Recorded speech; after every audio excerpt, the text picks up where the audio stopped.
fellow Whovians, Whovian Queen here, and, well, hey, guess what? I could actually make a video today without having to lower my voice a little bit. So, yay! Alright, so let's continue to look at the 5th Doctor era with Terminus. Here we go. Under the Black Guardian's instructions, Turlo sabotages the TARDIS, causing parts of it to dissolve. As the field of instability threatens to engulf Nissa's room, a door appears behind her, and the 5th Doctor tells her to go through it. The TARDIS, to save itself, has materialized aboard a spaceship heading for an unknown destination. The Doctor and Nissa, while exploring the ship, encounter 2 raiders, Kari and Olvir, who are intent on plundering the ship's cargo. Okay then. When the raiders' ship abandons Kari and Olvir, it becomes apparent that the spaceship is actually a transport carrying lasers, suffers of a leprosy-like disease, to a space station named Terminus. And hey, we have our title, ladies and gentlemen. The station is owned by Terminus Inc., which claims that a cure exists there, but no one has returned from it. Nissa, separated from the Doctor, is affected by the disease and ushered away with the rest of the Lazars. Terminus is manned by the Veneer, guards clad in ornate radiation armor. They are slave labor, kept alive only by regular doses of a drug called Hydromel, which is supplied by the corporation. The Doctor discovers that Terminus is at the center of the known universe and finds this information unsettling. Why? Nissa, meanwhile, is given over to the Garm, a giant dog-like biped, who takes her to a chamber and exposes her to radiation. The Doctor and Kari find the control room of Terminus, and he realizes that Terminus is also a time ship. In some unspecified past, the fuel that powered it became unstable, and the now-dead pilot had tried to jettison it while still in the time vortex. The tank exploded, and the outburst of energy started Event 1, the Big Bang, and hurled Terminus billions of years into the future. There's still 1 tank of unstable fuel left, and the computer has begun a countdown to jettison that too. However, when the first explosion created the universe, the second will undoubtedly destroy it. Well, that can't happen. Nissa awakes to find out that she is no longer infected. The radiation cure works, but it is haphazard, with as many people dying from it as recovering.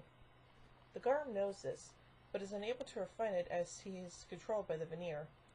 Enlisting the Garm's help, the Doctor saves off the countdown long enough to disable the computer and cut the engine control wires. In return, the Doctor destroys the electronic control box, saving the Garm free. Yay! Nissa strikes a bargain with the Veneer. In exchange for synthesizing Hydromel and freeing them from the corporation's influence, they will turn Terminus from a leper colony into a true hospital, and with the Garm's help, refine the radiation cure. Deciding that her scientific skills are needed more in Terminus, Nissa elects to stay behind, bidding friends a tearful farewell. As Tegan and the Doctor return to the TARDIS, the Black Guardian tells Turlo that this is his last chance to kill the Doctor. Yeah, what was exactly Tegan's involvement in this story, I want to know? So, yeah. Anyway, let's do some production notes here. The production of Terminus was fraught with technical difficulties, including problems with costumes, delays due to electrical problems, and a misspelled set. The result was that some scenes had to be recorded on improperly lit sets, production ran seriously late, and several scenes were taped hastily, much to Davison's frustration. Stephen Gallagher originally wanted to call him Kari Yoni until Eric Seaward pointed out that it was a Sanskrit word for the female productive organ. Ooh. In the serial, Nissa drops her skirt in part 2 and remains in slip for the remainder of the story. According to the script, she was feeling ill and tried to loosen the pressure on her stomach, but this is not clear on screen. In an interview for the book, Doctor Who, 25 Glorious Years, Sarah Sutton, who played Nissa, suggested it was deliberate fan service. Quote, "I still smile when I remember how the production office kept getting letters of complaint about Nissa being too covered up. So that's why, when I left the series in Terminus, I decided to drop my skirt as a parting gesture to all those fans who had written in. Mind you, it caused such a stir at the time, and as I'm still being asked about it when I'm interviewed, I'm not sure it was a wise thing to have done." Lisa Goddard, who played Kari, is the former wife of 6th Doctor actor Colin Baker. The Vanir here are references to the Vanir of Norse mythology. Garm was the guard dog of Hel, the land of the dead. So overall, a pretty okay story, and it is Nissa's last story as a companion, so there's that too. So overall, I give Terminus 3 sonic screwdrivers out of 5. Well, join me next time as we take a look at Enlightenment.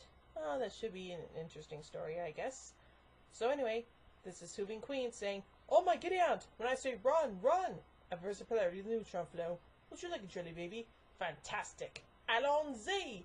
Geronimo! Bow ties are cool, fezzes are cool, and Stetsons are cool.